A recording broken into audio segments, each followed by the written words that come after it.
Experiential travel is something lots of people are doing, and we think a lot more are going to start doing, but it really has not been particularly labeled or identified.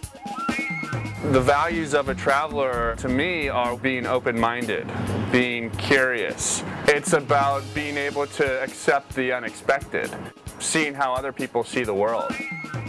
And Afar tries to carry those values. Travel media, in particular magazines, they look at travel as escapist, or they often look at travel as the sightseeing. You're behind the camera and checking off the boxes of where you've been. It's not about going out and touching and feeling and making connections.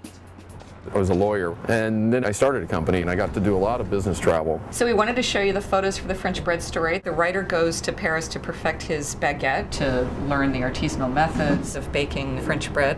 That oven looks fantastic. Went to Australia, South America, Africa, Europe. At the end of it, I'd always, try to spend the 3 or 4 days really getting out and trying to experience more of the place. Then I had time to travel more the way I want. When Greg and I travel, it's about casting off your inhibitions. We just spent about 4 weeks in India, and the idea came up, let's start a travel magazine. At the end of it, we ended up on Goa, probably the most un-Indian part of India, drinking Kingfisher beer, reflecting back on what an incredible trip it had been, the people we met, how much we felt like we'd grown.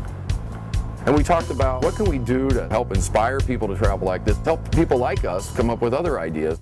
And how can we put that into a magazine that resonates with people? This captures it. Yeah. I know, I love that shot. It feels like there's so many choices.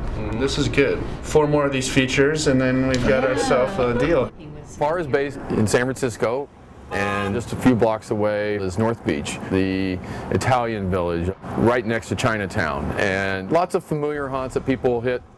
But off the way, there's some great little places. Did I wake you up, man? No, I just take a little nap. It's run by just unique characters that have tons of stories and tons of life. My grandpa lived here in the 20s. People, usually they come out of the woodwork if you let them. If you're not in a hurry and you're willing to ask them questions, they open right up. They'll lead you where you want to go. See you, man. Thanks. That's really what Afar is all about, is where travel takes you.